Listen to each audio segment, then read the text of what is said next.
Hello everyone, let's take a look at our next problem. Find the sum of the roots, real and non-real, of the equation x to the power of 2001 plus a half minus x to the power of 2001 equals 0, given that there are no multiple roots. Okay, so I have an idea already for this, which is somewhat inspired by a sequence of videos I've seen by another math YouTuber. I'll actually put a link to one of those videos in the description.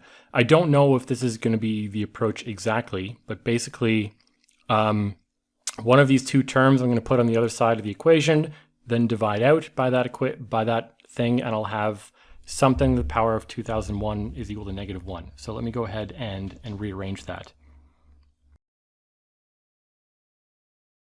Now I don't know if this is actually going to yield what we want, but at least now what I can do is take a 2001 root of both sides, right? How many roots are there going to be of the number -1? It should be, there should be 2001 unique roots of the number -1. And then for each of those roots, I'll have an equation for x that we can set up. Now I don't know if, again, I don't know if this is exactly the way that we should go. Maybe there's a more reasonable way of doing this. I'm trying to see if I can just look at this equation and see, like, if x is equal to half, that doesn't work. If x is equal to 1, that doesn't work. Yeah, let me continue with what's going on here, and we'll see if it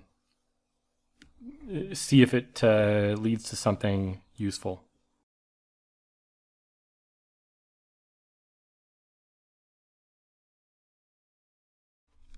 Okay, so I believe I've solved for this value of z correctly, right? If z to the power of 2001 is equal to -1, first I'll replace -1 with e to the I pi. Yeah. And then, I mean, I guess another way I could write this, e to the I pi plus 2 pi ki, right? Any multiple of 2 pi that I add to the argument of this will give back the same number, rotating all the way around the circle. And then I just divide both of these things by 2001. And k, when I write it in this form, k can be any number between 0 and 2000. Once I go up to 2001, 2002, and so on, I'm just repeating values of z. Okay, so I have 2001 different values of z. Now what I'm going to do is I'm going to solve for here. I'm going to solve for x in terms of z. Okay. So now what I have is, I have 2001 different values of z, meaning I have 2001 different values of x. They are, in fact, all different.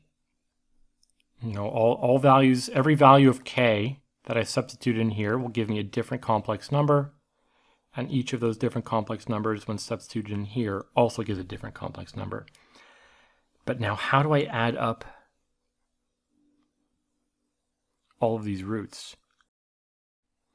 Maybe this isn't the way to go. Okay, so I'm going to put a little star here for the moment. I'm going to come back to this.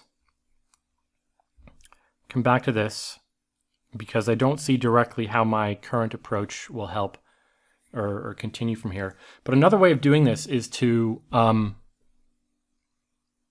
if you have a polynomial in general, if you have a polynomial equal to 0,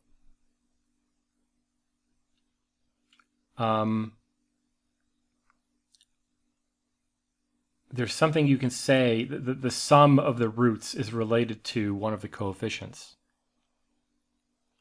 right? So I believe a1 is equal to the sum of the roots possibly times -1 to the n or something like that. You know, if I have x minus a1, let me not use a, let me use r. X minus r1, x minus r2, x minus r3, up to x minus rn. Oh, it should be a monic polynomial though, right? I want to get rid of, I'm going to get rid of that. Not monic, whatever. The first coefficient should be 1. So this gives me x to the n plus a whole bunch of stuff I don't really care about. Okay, is it a1 that's the sum of the roots, or is it an minus 1?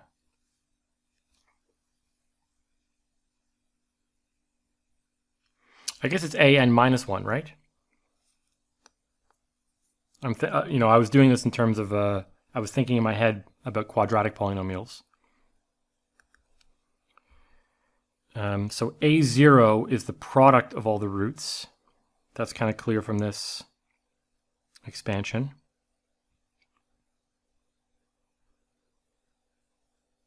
Yeah, if I want the sum of the roots, just by, you know, doing this expansion in my head, we of course have x to the n in the first term, and then we'll have x to the n minus 1, and an n minus 1 gets picked up in this product every time we end up with only one of the roots here. So this will be the sum of rk, k going from 1 to n. But we have all these negative signs. So this is multiplied by -1 to the n. Okay, so this is probably a more direct way of doing it, right? Because hopefully I can look at the original expression and expand the binomial part and just pick out the term that I want. Okay, so that's the expansion of the binomial thing, of the binomial part. When k is equal to 0 in this sum, that corresponds to the term which will give me -x to the power of 2001, which will cancel that. So in fact, this is the same as the sum k equals 1, 2001, of 1 over 2 to the k times -x to 2001 minus k times 2001, choose k. Okay, so all I've done is one term in this sum is equal to exactly -x to the power of 2001, and that cancels this. Okay, so the largest power of x here will be 2000.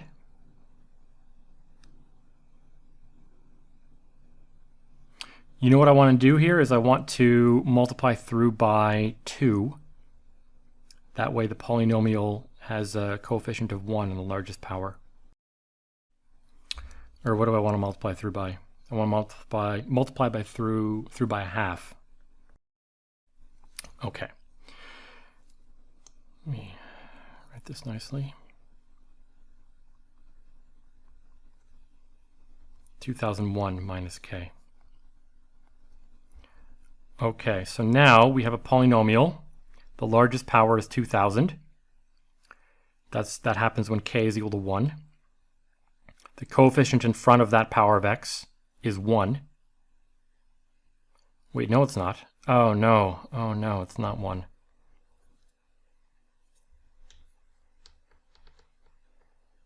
Now I have to divide by 2001. Where will I put this? I'll just put it, it's fine, anywhere. Okay, so now let's check. When k is equal to 1, that's 1. That's equal to 2001. We divide out, we get a 1. Okay, so the coefficient in front of the highest power finally is in fact equal to 1. And I want to pick out the coefficient. I want to know what the coefficient is when k is equal to 2. Because when k is equal to 2, that will give me the coefficient of the second largest power of x, which should be the sum of the roots. Okay, so when k is equal to 2, I get 1 over 2 times x, negative x to the power of 1999, divided by 2001. We multiply by 2001, choose 2. Okay.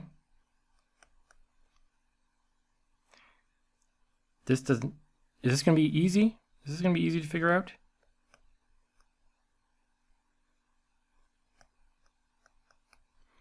This is what? 2001 factorial divided by 2 factorial times 1999 factorial.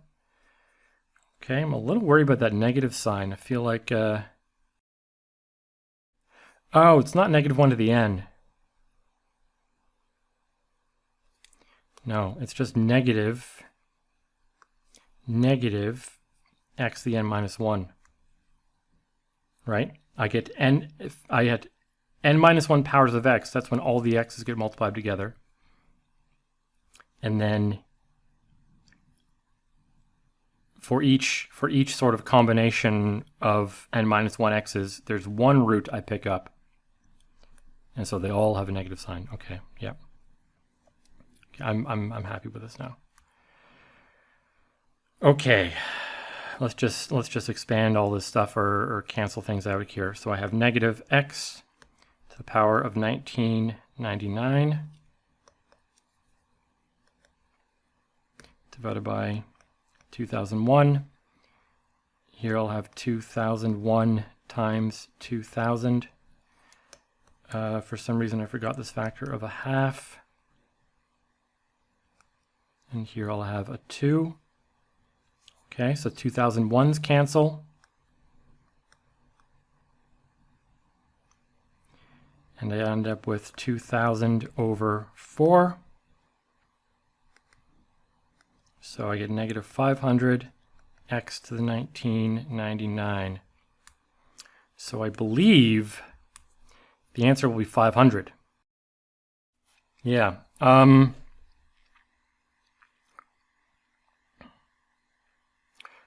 I'm just going to sort of try and put my thoughts together here and make sure that this all worked. Let me talk a little bit about this first approach I took. So when I first looked at this equation, this is extremely similar to a structure of problem which has been solved, like I said, by another math YouTuber. I'll put a link to one of his videos in the description. And so that's the first place that my mind went to, was to rearrange the equation in such a way that you can solve for x explicitly. And I did that, but there wasn't really a way of looking at every single one of these roots of x and seeing what their sum was going to be easily. At least not anything that came to mind to me straight away. So then, I remembered that the sum of the roots is related to the coefficients of the polynomial itself, right? This is correct, almost. I guess it's not multiplied by -1 to the n. Really, it should be with a negative sign in front of it. Okay. If I do something really basic example here, x minus 1 times x minus 3 times x minus 7, right? The roots of this are 1, 3, and 7. This will give us x cubed minus x squared times, well, x squared times -7 plus 3 plus 1 times x squared plus a whole bunch of other stuff. Just sort of work out the way that the expansion works in your head. And the sum of the roots is the thing that goes here. So expanding this thing, realizing that it is a polynomial of degree 2000. So that's another interesting thing, because up here I had 2001 different values of k. But it is clearly, in fact, not a polynomial of degree 2001. It is a polynomial of degree 2000. So I wonder if one of these roots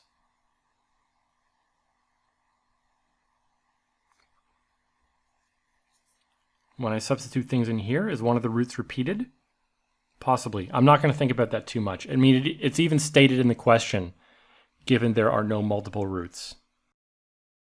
Yeah, I guess we could think about the consequences of what that statement really means. Anyway, I expanded this using the binomial theorem, recognizing that the thing I end up with is a polynomial of degree 2000. Means we're looking for the coefficient in front of the 1999 power of x. And then just solving for that gives us 500. Another very quick sanity check. This comes from the AIME contest, where all answers are integers between 0 and 999. So 500 satisfies that. I'm generally pretty confident in this. And even having gone through the logic there another time kind of reinforces my confidence.